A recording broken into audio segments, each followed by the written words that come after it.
नमस्कार, मैं हूं अंजुला सिंह माहौर। योग क्रिया के खास पलों में, खास क्षणों में आप सभी दर्शकों का स्वागत करती हूं। चर्चा में बहुत विस्तार बढ़ता चला जा रहा है और इस विस्तार को हम लगातार कायम रखें, ऐसा हमारा उद्देश्य है। हमारे साथ बने हुए हैं पूज्य श्री अशोक कुमार चैटर्जी। आप योग क्रिया के मर्मज्ञ, ज्ञाता और विद्वान हैं। हमारा आतिथ्य स्वीकार करके इस प्रोग्राम में उन्होंने हमें समय दिया है। दर्शकों के द्वारा पूछे गए प्रश्न, उनके द्वारा दिए गए सुझाव, उनके द्वारा प्रकट की गई जिज्ञासाएं हम आचार्य श्री से हल कराएंगे। आइए स्वागत करते हैं आचार्य श्री अशोक कुमार चैटर्जी जी का। आचार्य जी, आपका हमारे शो में बहुत स्वागत है, अभिनंदन है जी। नमस्कार। नमस्कार।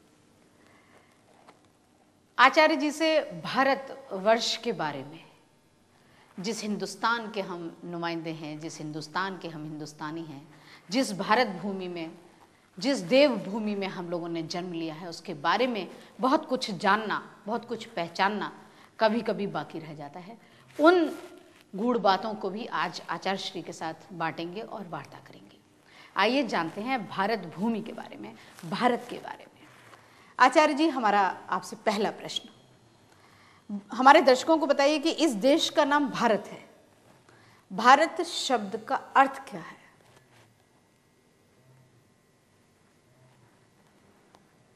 भारत हमारे श्रीमद् भगवद गीता के भीतर जी तीनों चीज के ऊपर भारत शब्द को अप्लाई किया गया है। एक है हमारा देश का नाम भारत जी, दूसरे है ये देश का जो महान ग्रंथ है, शास्त्र ग्रंथ, उसका नाम है महाभारत जी, और तीसरी है कि योगी जिसका रिप्रेजेंटेटिव, प्रतिनिधि जो है अर्जुन जी, उनको एड्रेस करते हैं भगवान कृष्णा, हे भारत बोल के। तो त्रिमुखी भारत को अप्लाई किया जाता है जी, और उसमें तीनों वर्ड है, भा रो तो। जी,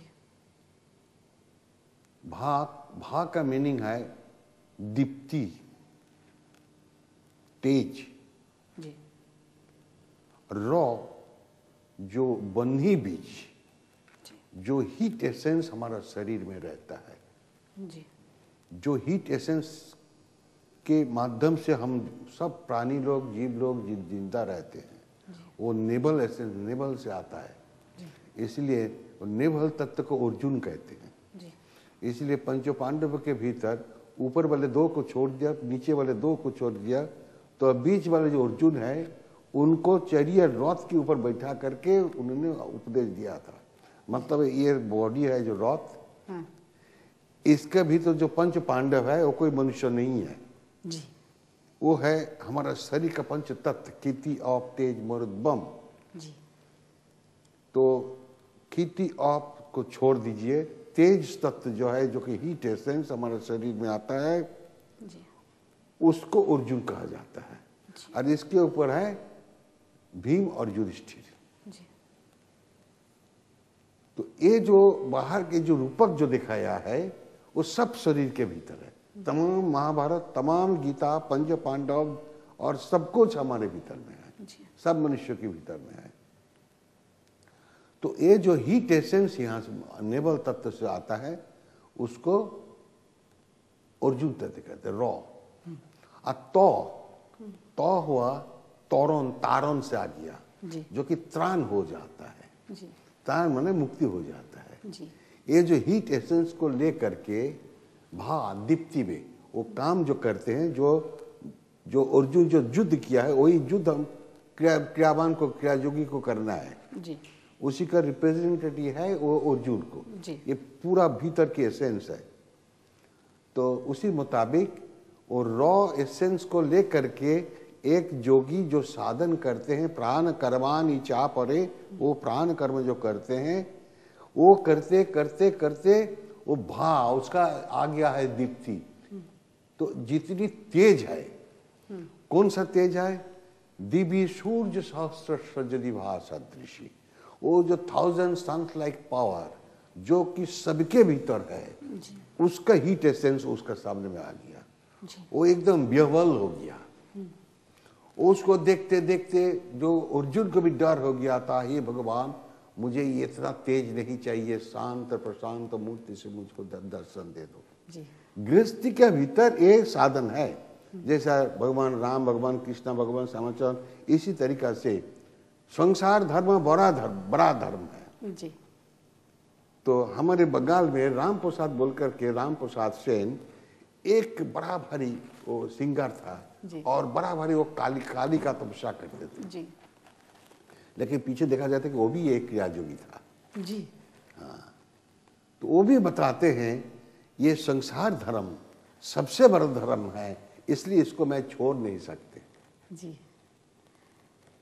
तो लाहिड़ी बाबा भी बताए कि संसार धर्म बाकी तीनों आश्रम को, संसार जो आश्रम है बाकी तीनों आश्रम को वो बचा के रखते हैं जी। क्यों? कि संसार नहीं रहने से आदमी का जन्म नहीं होगा, तो जन्म नहीं होने से कौन साधु बनेगा जी। तो साधु का प्रोटेक्शन तो संसार से होता है जी। पीछे वो सब छोड़ छोड़ करके इरेस्पॉन्सिबल लाइफ लेकर के भाग जाते हैं, वो बात वो तो अपना है, लेकिन संसार नहीं रहेगा तो उसका जन्म, ये तो जन्म क्षेत्र है जी। तो वो कहां से मिलेगा?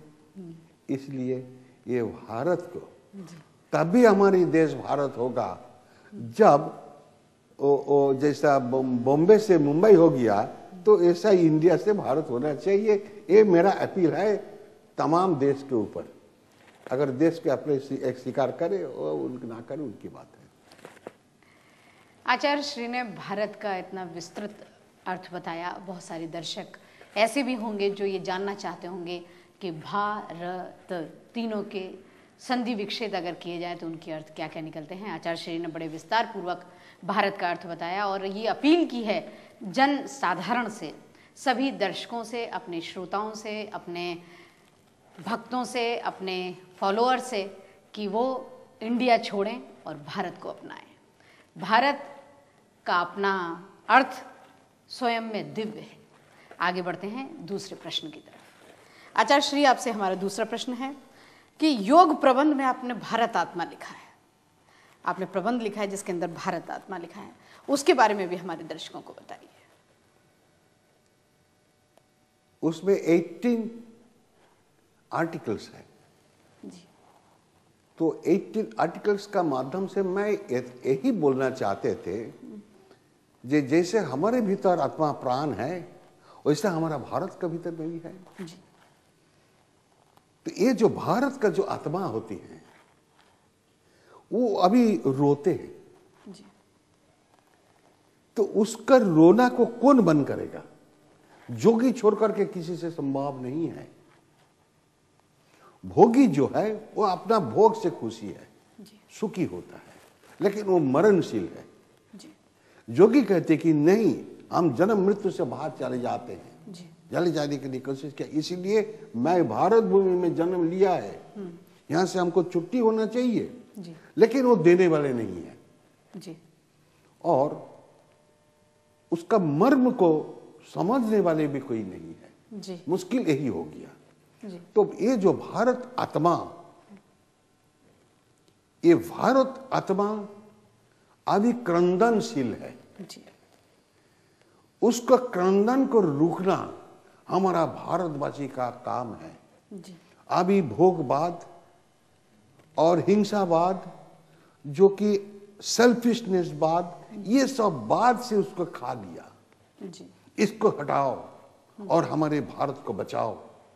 बल्कि इंडिया नहीं चाहते हैं हम लोग, हम भारत का एक जोगी आदमी होते हुए और भारत का मनुष्य और भक्त होते हुए मेरा यही अपील है कि तमाम भारतवासी के ऊपर कि ये हिंसा क्रोध लोभ इसके ऊपर हमारे भारत आत्मा क्रंदनशील है, उसको बचाओ जी। यही मेरा मुख्य उद्देश्य है वो किताब के भीतर से जी। उसमें भारत माता का क्रंदन आपने लिखा है, भारत माता की आत्मा किस तरह? नहीं, वो डायरेक्ट नहीं लिखा, इनडायरेक्ट है, इनडायरेक्ट लिखा है। जो समझने वाले हैं वो समझ जाएगा। जी। जी। जो लिटरेरी को जानते हैं कि वो क्रंदन को कैसा मिटाया जाता है वो भी फॉर्मूला उसमें दिया गया है जी। लेकिन समझने वाले को समझना चाहिए, जो समझने को नहीं चाहते उसके लिए वो किताब नहीं है। जी। उसमें ये सारी बातें भी लिखी हैं कि कैसे भारत माता की इस आत्मा को घायल होने से बचाया जाए, ऐसी भी बातें लिखी हैं? नहीं, हम तो बोले कि इनडायरेक्ट लिखा है। इनडायरेक्टली नहीं, जी। इसलिए नहीं लिखा है। तो देखिए, हम एक साधारण मनुष्य हैं, जी। हमको इतना हिम्मत नहीं है कि पॉलिटिशियन को ऊपर हम बात करें। वो लोग तो राजा है ना, जो राजनीति करते हैं वो तो राजा है जी। तो हम तो प्रजा भी नहीं है, प्रजा से भी मैं छोटा हूं, जी। तो मैं उन लोग के ऊपर कैसे बात करें? जी। इसलिए नहीं, उन लोग से माफी मांगते, उन लोगों से दूर रहते हैं। जी। आपने अपना संदेश इनडायरेक्टली दिया है, जो लोग उसे पढ़ के उस डायरेक्शन में, उस दिशा में उसके अर्थ निकालेंगे तो भारत माता की आत्मा को घायल होने से बचाएंगे। आचार्य श्री ने बड़े विनम्र, बड़े सहज, बड़े आदरपूर्वक लहजे में कहा है कि इंडिया को भारत बनना है और भारत की आत्मा को सुरक्षित और संरक्षित रखना है, क्योंकि ये बहुत वैभवशाली है। कहीं हमें जाने की आवश्यकता नहीं। कौन सी चीज़ ऐसी है जो भारत में नहीं है? पूरी दुनिया से, पूरे विश्व से लोग यहाँ पर धर्म की शिक्षा और दीक्षा ग्रहण करने के लिए यहाँ आते हैं। जिज्ञासाओं को शांत करने के लिए हिंदुस्तान और भारत की पवित्र भूमि को चुना जाता है। इस तपोभूमि में ऐसे ऐसे महापुरुष और ऐसे ऐसे देवर्षि पैदा हुए हैं जिन्होंने पूरे विश्व में एक प्रकाश जगाया है, आलोकपात किया है। आचार्य श्री बताइए कि अभी जो अशांत पृथ्वी चल रही है उससे बचने का उपाय क्या है? Very good. अभी हमारा दृष्टि में हम देखते हैं कि एक विश्व युद्ध आने वाले हैं जी। तो उसको आने का पहले कुछ प्रकृति के भीतर, मनुष्य का मन के भीतर, सभी तो प्रकृति का अंतर्गत है ना जी। इसके भीतर एक अशांत खेला होता है और उस खेला के सारांश जो होते हैं वो हो एटॉमिक बम। जी। अब तमाम पृथ्वी में इतनी एटॉम बम है कि अगर एक साथ फटे तो तमाम पृथ्वी खत्म हो जाएगा। जी। तो ये जो हमारा साइंटिस्ट लोग ने जो इसको बनाया, इसको मनुष्य कहे ना डेमन कहे, जी। जो पृथ्वी को नाश करने वाले चीज को बनाया, वो जो भी बनाया, जो साइंटिस्ट हो, जो पॉलिटिशियन हो, उसको कैसे हम मनुष्य कहे? तो डेमन बन गए। तो ये जो डेमन, ये तो कलियुग का प्रोडक्शन है। जी। तो यही को ये डेमन को खत्म करने के लिए युग युग में भगवान आते हैं। जी। जैसा हमारे देश का जो प्रहलाद का कैरेक्टर आप सबको जानते हैं, छोटे बच्चा, एक तरफ में दो साइड है, एक साइड में एक छोटे बच्चा है जिसका कोई नहीं है, ऑपोजिट साइड में उसका एनिमी कौन है? उसका अपने पिता है। वो पिता राजा है तो उसका अनंत खम, राजा का जो अपने पिता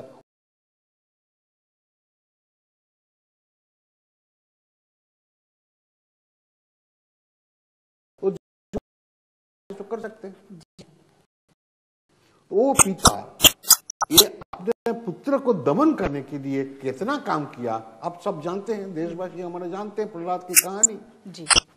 वो पगला एलिफेंट का पैर के नीचे गिराया, से समुद्र में फेंक दिया, आग के भीतर फेंक दिया, लेकिन कौन बचाता है उसको? मम शरणागति माधव, तो वो भगवान उसको बचाते हैं। आखिरी में वो स्तंभ के भीतर से हिरण्यकशिपु आया और उसको खत्म कर दिया पिता को। तो जय तो बच्चा का हो गया। ये हमारा भारत आदर्श है। तो ये जो एटॉमिक एनर्जी जो है तमाम पृथ्वी में, इसको मेरे ख्याल से पहले खत्म करो। कहा? जहां खत्म करने से पानी का भीतर चल जाए, बड़े बड़े समुद्र है जहां, उसको मिटा दो। वो नहीं चाहिए पृथ्वी में। ये पृथ्वी मनुष्य ने ही बनाया, वो भगवान ने बनाया, तो इसको बचाने वाले तो भगवान है। मनुष्य इसको क्यों डेमन का रोल करेगा? इसको बचाओ। इतना जो ग्रीन सबूज जो पृथ्वी है, इसके ऊपर से देखो कितना स्काई खेला करके चले जाते हैं, इसके ऊपर कितनी बड़ी महान है, इसके ऊपर कितना ऋतु आते हैं, कितने छोटे छोटे बच्चे खेलते हैं। ये सब क्या झूठा है? हाँ, असली में झूठा है, लेकिन असली में तो आखिरी में झूठा है, क्योंकि सबको जन्म मृत्यु से बाहर जाना है। लेकिन वो कहां से? वो हमारा भारत का शिक्षा से होगा, बल्कि इंडिया का शिक्षा से नहीं होगा। इंडिया एक देश का नाम परिवर्तन करके चले गए विदेशी वाले, लेकिन उसका यूनिफॉर्म अभी हम लोग पढ़े हैं जी, वो नहीं चलेगा। ये बचने का पहले उपाय है कि एटम जो बम जितनी है, सब देश पृथ्वी में जितना देश के ऊपर एटम बम है, सबके बोलो कि इसको फेंक दो। पहले पानी का भीतर फेंको, उधर खत्म हो जाए। तो ऐसा फेंको कि समुद्र भी खत्म ना हो जाए, क्योंकि उसका इतना पावर लगाया है कि तमाम जो ग्लोब है वो ध्वंस हो सकते हैं मेरे ख्याल से। उसको पहले खत्म करो तो पृथ्वी का है एक तरफ का वो बचेगा, और दूसरी तरफ है जो ये देश से वो देश के साथ हिंसा, और मैं वो देश को मांगता हूं, चाहते हूं, ये जो एग्रेशन इसको बंद करना चाहिए। ये हिंसा है। जैसे भारत के ऊपर बहुत देश का लोभ है कि इसको हमारा चाहिए, ये भारत का धर्म को खत्म कर दो, इसके ऊपर लोभ है दूसरे दूसरे धर्म का कि इसको खत्म कर दो, हमारा रहेगा। ये जो लोभ, हिंसा, क्रोध, ये चीज को हटाना चाहिए। लेकिन कौन हटाएगा? मनुष्य अपने हटाएगा, नहीं तो भगवान हटाएगा जी। लेकिन भगवान तो दे दिया हमारा मनुष्य के भीतर वो चीज को जी। अभी मनुष्य को हटाना उचित काम है। लेकिन एक हु बेल द कैट्स, तो अभी हमारा पृथ्वी, वर्तमान पृथ्वी में यही चीज आया। तो मेरे ख्याल से ये जो अशांत पृथ्वी जो है, इसको बचाने के लिए तो मैंने पहले बताया कि एक भगवान, एक धर्म, एक पृथ्वी, एक मनुष्य, इस सेपरेशन को हटा दो पहले जी। सेपरेशन नहीं चाहिए। सेपरेशन होने ही से गड़बड़ होगा। जब से बहु धर्म के आविर्भाव हुआ पृथ्वी में, तभी से गड़बड़ हो गया जी। तभी से पृथ्वी में अशांत, एक दिन से नहीं हुआ। अब 2500 ईयर से चालू हो गया, 500 600 हो गया अभी तक जी। लेकिन ये जो बहु धर्म है इसको हटाओ जी। लेकिन कौन हटाएगा? मनुष्य। मनुष्य तो इसको बनाया, भगवान तो नहीं बनाया, तो मनुष्य तो नहीं हटाएगा जी। तो इससे अच्छा है मनुष्य को हटा दो। इसलिए एटॉमिक बम आया कि ये जो सिटी पीपल है इसको हटाओ। कान पकड़ने से सिर आता है, तो सिटी पीपल को खत्म कर दो जी। वो एटम बम से सिटी पीपल खत्म हो जाएगा। इसके बाद हमारा पृथ्वी में शांत होगा। ये सिटी पीपल सबसे डेंजर है हर पृथ्वी में, तमाम पृथ्वी में, क्योंकि सिटी पीपल जो है इसको, ये लोग को पैसा ज्यादा है, गांव वाले को उतना पैसा नहीं है और उतना बुद्धि भी नहीं है। वो लोग सहज सरल होती है, दिन भर अपना मैदान में खेती खमेटी में काम करते हैं, बस थोड़ा गाना बजा किया, भगवान का आराधना किया, सो गया। और नहीं तो अपना साधन करने बैठा, 2 घंटा किया तो सो गया खाना खा करके। लेकिन शहर वाले हैं कि उसको राजनीति चाहिए, उसका और ज्यादा 1 करोड़ से नहीं होता, मुझे 5 करोड़ चाहिए, यही लालच है। और किसको किसी तरीके से हम दूसरे को हटा करके हम अमीर बनेगा, हमारा प्रतिपत्ति ज्यादा होगा। ये है सिटी पीपल का। गांव में है सिटी का एक तो फोकस गांव में भी जाता है, लेकिन सिटी पीपल इसका ओरिजिनल है जी। इसीलिए ये एटम बम, ये 3rd ग्रेट वर्ल्ड में मेरे ख्याल से ये सिटी खत्म हो जाएगा, तब हमारा ग्रामीण सभ्यता आ जाएगा, तब ये पृथ्वी में शांति आ जाएगी। आचार्य श्री ने बताया कि भगवान की बनाई हुई इस पृथ्वी को नष्ट करने का हक, अधिकार किसी मनुष्य के पास नहीं है, और ना इस तरीके के अधिकारों का प्रयोग करना चाहिए। एटॉमिक एनर्जी, एटॉमिक बम बनाकर मनुष्य ने पृथ्वी को चुनौती दी है, और एक वक्त वो आएगा जब शहरी सभ्यता समाप्त हो जाएगी और ग्रामीण सभ्यता जिंदा रहेगी, और तब सतयुग आएगा और कलयुग जाएगा। आचार्य श्री बताइए कि धर्म की ग्लानि किसे कहते हैं? ये जो अभी बताया, ये जो लोभ क्रोध हिंसा, इसके कारण से जो असली धर्म है, जो कि इति ब्रह्म विद्यायान जो शास्त्रे श्री कृष्णार्जुन संवादे, ये चीज हट गया।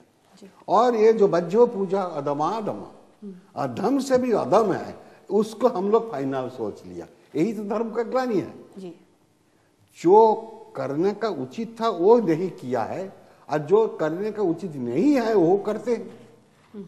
हमारे सनातन धर्म में, बल्कि हम लोग को भूल जाना चाहिए हिंदू धर्म। हिंदू धर्म माने तो बहुत से धर्म का मानना पड़ेगा। हिंदू एक कम्युनिटी है और बाकी भी सब कम्युनिटी है जी। तो एक कम्युनिटी तो नहीं चाहिए, हमारा है इसलिए रहेगा, वो बात नहीं। हिंदू भी नहीं चाहिए जी। हमारा पृथ्वी में एक धर्म है सनातन, वो सबके लिए है जी। वो चिड़िया, वो इंसेक्ट, एनिमल, सबके लिए वो धर्म है। फूल पत्ती चिड़िया, जितना चीज है जो पृथ्वी में है, सबका एक ही धर्म है जी, वो सनातन। तो ये जो मन की विरोध का खराब चीज है, जो मन से उत्पन्न होती है, उसको हटाना चाहिए जी। और धर्म का ग्लानि यही है कि जो धर्म का जो असली जो इति ब्रह्म विद्यायान जो शास्त्र, उसको नहीं मान करके जो ग्लानि चीज है, बैड, ग्लानि का मतलब बैड, कली का मतलब बैड, तो वो बैड को हम सत्य सोच गुड सोच लिया और उसी का पीछे दौड़ते हैं जी। ये मंदिर में जाओ, इतना रुपया पैसा उसका पूजा चढ़ाओ तो तुम्हारा ये मनोकामना पूर्ण होगा। ये क्या बात है? अरे हमारा मनोकामना पूर्ण होने से फायदा क्या है? मन तो इंद्रिय है, इंद्रिय का मनोकामना पूर्ण करने से मेरा क्या फायदा होगा? मैं तो मन का अतीत हूं, ये तो मुझे सोचना चाहिए जी। मन तो मेरा है, मैं तो मन नहीं हूं। जैसा ये मकान मेरा है, इसका मतलब हुआ मैं मकान नहीं हूं, मकान मेरा है। इसी प्रकार ये शरीर मेरा है, मैं शरीर नहीं हूं। मैं इस शरीर को अपनी बना करके इसके भीतर मैं रहता हूं। तो कब तक चाहिए कि जब तक ये डेड ना हो जाए तब तक इस शरीर के भीतर मैं हूं। जब डेड हो गया इसको छोड़ दिया और नया शरीर लेकर के हम वहां रोते रोते आ गया। फिर इसी तरीका से हमारा आना जाना चलता है। तो ये जो सत्य धर्म जो है उसको छोड़ करके जो अमिथ्या धर्म में जाना है वही ग्लानि है। यही तो कलियुग में आ गया जी। तो इसको हटाना चाहिए। लेकिन आपसे आप हटेगा क्यों? कैसे हटेगा? कि जब कलियुग चले जाएगा और the influence of Satyayuga will come, then वो आपसे आप निकल जाएगा। लेकिन अभी हम लोग को प्रार्थना करना यही है कि हे भगवान, हर मंदिर में, हर मोहल्ला में, हर एरिया में, सब जगह में, सब मनुष्यों को प्रार्थना भगवान का प्रति यही करना है कि भगवान हमारा ये इंद्रिय की जो प्रार्थना है, हाथ जोड़ करके जी। हम नहीं जानते कि मेरे ये प्रार्थना तुम्हारे पास पहुंचेगा कि नहीं। मैं विज्ञान के अनुसार मैं जानता हूं कि नहीं पहुंचेगा जी। क्योंकि इंद्रिय के प्रार्थना अतीन्द्रिय के पास कैसे जाएगा जी। तभी भी हम मनुष्य होते हुए मेरा प्रार्थना यही है कि भगवान ये पृथ्वी से धर्म का जो ग्लानि है, ये कलियुग का जो ग्लानि है, इसको आप जल्दी हटा दो तो पृथ्वी में शांति आ जाएगा, मनुष्य शांति से रहेगा। हमको भोगवाद नहीं चाहिए, हमें अमीर होना नहीं चाहिए, दूसरे को दबा करके मेरे को करोड़पति नहीं होना चाहिए। तो ये सब हिंसा की बात है, इसको हटाने से मन की चंचलता खत्म हो जाए, स्थिरता आ जाए, चंचलता खत्म हो जाएगा। तो आपसे आप पृथ्वी में शांति आ जाएगा। धर्म की ग्लानि जब समाप्त हो जाएगी, धर्म का ग्लानि समाप्त हो जाएगा जी। आपसे आप हो जाएगा। ये तो लाया है मनुष्य ने जी। आचार्य श्री ने बताया है कि धर्म की ग्लानि के समाप्त होने के बाद मनुष्य के भीतर शांति होगी, बाहर भी शांति होगी, पूरा वातावरण शांत होगा, पृथ्वी शांत होगी, शून्य शांत होगा। जानते हैं आचार्य जी से दूसरा प्रश्न। आचार्य जी, आपने मन के बारे में बताया कि धर्म की ग्लानि तब समाप्त होगी जब मन की चंचलता समाप्त हो जाएगी, स्थिरता मिलेगी उसे, इंद्रियों पर वश होगा। तो आखिरकार ये मन क्या है? ये जो हम सबके भीतर जो प्राण चंचल है जी। ये चंचल में उसका प्राण का तरंग है। ये तरंग से मन को उत्पन्न होता है पहली, इसलिए वो मन को धृतराष्ट्र कहते हैं जी। वो अंधा है, वो अपना उसका आंख नहीं है। मन उसका जो आधार जो इंद्रिय है उसका माध्यम से मन देखता है जी। और मन का अपना कुछ जजमेंट भी नहीं है। मन का जजमेंट है विवेक के ऊपर। तो इसलिए वो सबसे बड़ा मौन होकर के बैठे हैं, लेकिन वो अंधा है, कुछ देखता भी नहीं है और उसका कुछ समझ में भी नहीं आता है, लेकिन वो सब काम करवा लेते हैं। अज्ञानी होकर के ज्ञानी का भूमिका में वो बैठ गया। तो इसलिए ये प्राण कर्म करते रहे क्रिया योग, तो मन धीरे धीरे मनमना हो जाएगा। चंचल मन को लेकर के स्थिर मन में रूपांतर कर देगा तो मनमना अवस्था हो गया। तुम पहले बता दिया, उस मनमना अवस्था प्राप्त योगी प्राप्त होने ही से इसी प्रकार से सब मनुष्यों को अगर कर पाए तो उसका मन चंचल से स्थिर हो जाएगा और स्थिर होने से उसका रूपांतर हो जाएगा और आप से आप शांति आ जाएगा जी। तो मन हमारा सबके भीतर सबसे बड़ा वो मनमना भवो मद भक्त मद जाजी मांग नमस्कुरु जी।